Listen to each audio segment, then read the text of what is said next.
आगे बढ़ेंगे। एक बड़ी खबर बता दें, कांग्रेस ने मोदी सरकार पर निशाना साधा है। पहलगाम हमले को लेकर मोदी सरकार पर निशाना साधा गया।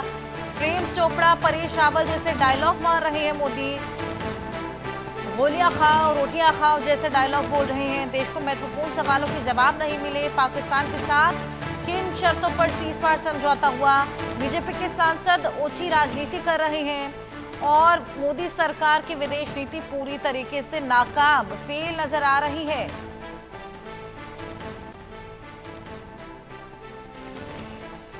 कांग्रेस हमलावर है मोदी सरकार पर।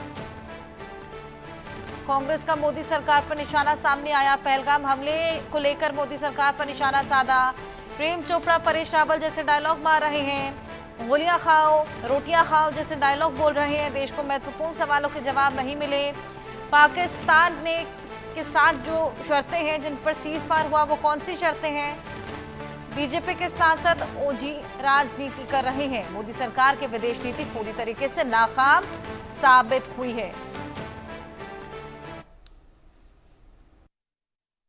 जो पीड़ादायक बात है, जो शर्मनाक बात है, वो क्या है कि एक तरफ कांग्रेस पार्टी, पूरा देश, पूरा विपक्ष देश हित में डटा हुआ है आज तक, लेकिन 22 तारीख अप्रैल की रात से आज तक भाजपा की जो ओछे दर्जे की राजनीति, बहुत निम्न स्तर की राजनीति, उसमें कहीं कोई रोक टोक नहीं थी।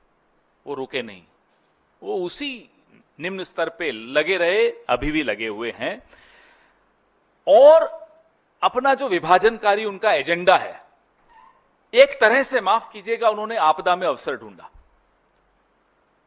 पूरे देश में आवाज उठ रही थी कि पाकिस्तान को जवाब दिया जाए, आतंकियों के खिलाफ कदम उठाए जाएं। भाजपा के लोग कश्मीर के छात्र छात्राओं के साथ दुर्व्यवहार कर रहे थे। देश की जो अकलियत है, माइनॉरिटी है, मुसलमान है, उनके साथ दुर्व्यवहार कर रहे थे। सोशल मीडिया पर क्या कर रहे थे, आपके सामने। आपदा में अवसर इसीलिए कहता हूं। और जो आधिकारिक सोशल मीडिया हैंडल्स हैं, उसमें एक धार्मिक उन्माद फैलाने की चेष्टा की गई। मतलब आप देखिए, एक सत्ताधारी दल का स्तर देखिए कि जहां देश दहला हुआ है, देश उम्मीद कर रहा है कि भाई आप इन सब भेदभाव से ऊपर उठकर जवाब देंगे पाकिस्तान को, आप उसी स्तर में और ज्यादा दलदल में घुस रहे थे। आपने वो काम किया जो शायद जिन्ना चाहते थे, जो लश्कर तैयबा चाहता है, जो जैश चाहता है, जो पाकिस्तान चाहता है। आपने वही उन्हीं की भाषा में बात की, आपने वही विचारधारा दिखाई, आपने वही मानसिकता दिखाई। ये पीड़ा इस देश को हमेशा रहेगी, ये पीड़ा हम सब के मन में हमेशा रहेगी। और ये सवाल आने वाली कई दशकों तक, शतकों तक पूछा जाएगा कि जब देश पर आपदा आई तो कौन क्या कर रहा था? राहुल गांधी क्या कर रहे थे? मल्लिकार्जुन खड़गे जी क्या कर रहे थे? और नरेंद्र मोदी क्या कर रहे थे? वो क्या कर रहे थे उसका तो जिक्र करना भी मुझे लगता है एक इस गंभीर विषय पर उनका जिक्र करना मुझे लगता है बहुत मजाकिया हो जाएगा, और ये मजाकिया विषय है नहीं।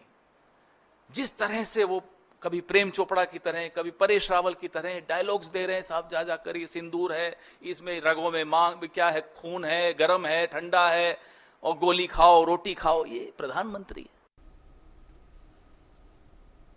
बयान आपने सुना, मोदी सरकार को घेरते हुए नजर आए हैं। कांग्रेस लगातार हमलावर है मोदी सरकार पर। पहलगाम हमले को लेकर प्रेम चोपड़ा, परेश रावल जैसे डायलॉग्स मार रहे हैं मोदी। गोलियां खाओ, रोटियां खाओ, देश को महत्वपूर्ण सवालों का जवाब नहीं मिला है। ये तमाम बयान सामने आए हैं। लगातार हमलावर मोदी सरकार पर कांग्रेस नजर आ रही है।